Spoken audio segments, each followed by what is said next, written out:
Back in 2010, I decided that I would like to stop drinking wine every single night, mostly every night, always, usually. And um,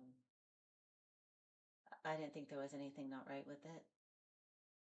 I loved drinking wine. I loved holding the glass. I loved the smell of it. It just felt calming and soothing and a real pleasure that I enjoyed most nights. Until it began to get in the way of my creativity. I was beginning to receive a lot of inspiration downloads. It was really exciting. I was beginning to write, and but not much was coming through because I would be drinking my wine and it wasn't going together. And it was not, it was there was a part of me that really didn't see how I could not have my wine. It was wild. Like, I don't know if I can live without this. Every night, when I really decided that it's time to let this go, I would like to focus here uh, on my creativity and my inspiration. Like, could I do both? I was so doing my best to do both. And every night I would be pouring the wine. Part of me would say, my inner being would say, you really don't want to have that. And the other part of me would say, oh, yes, I do. And my inner being would say, that's not going to be really good for you. And I would say, oh, yes, it is. And I would just keep going.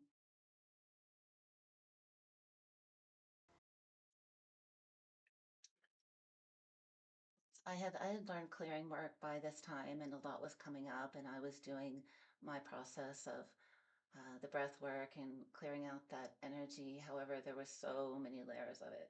It went really, really deep, and I couldn't quite get there on my own. And then at the time, I was studying other clearing processes, and I was in this class. It was a pranic healing class in New York City, and I was being taught by a master. And he said one day that he was going to have a class where one of us could volunteer and he would do a clearing on us. And immediately I jumped up and I said, me. And I was the one that he worked with. I was so excited. I was so ready.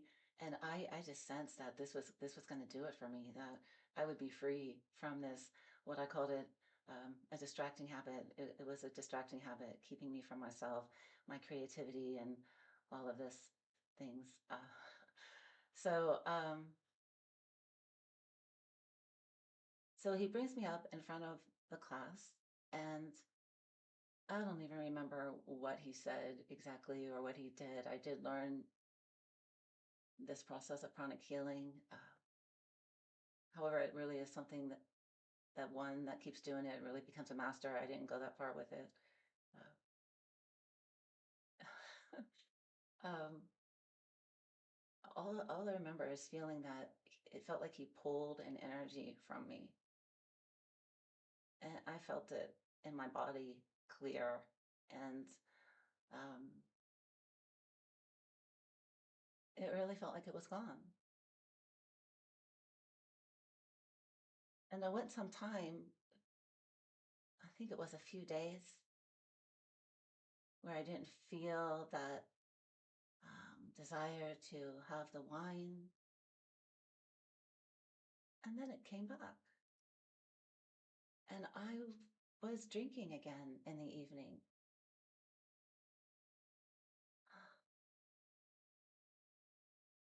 However, I felt something was different. Something was different.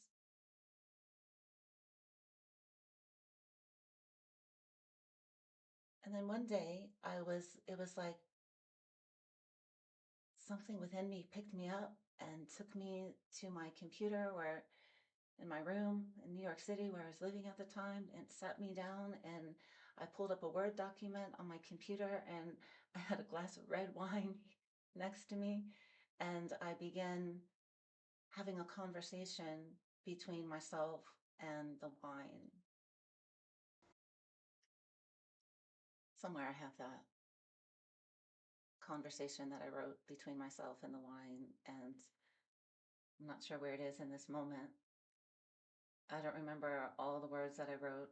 I remember that it was very emotional. It was very emotional. And what it came to is that I saw that, yes, that did work. The pranic healing cleared it. And all the work that I had done on myself before, childhood stuff, I cleared, that worked. And what it came to is me fully deciding with my own conscious, with my own self, and that took really taking a look at the relationship and having that conversation. It's funny to think that one of the most powerful conversations I've had up till this moment is a conversation with a red glass of wine.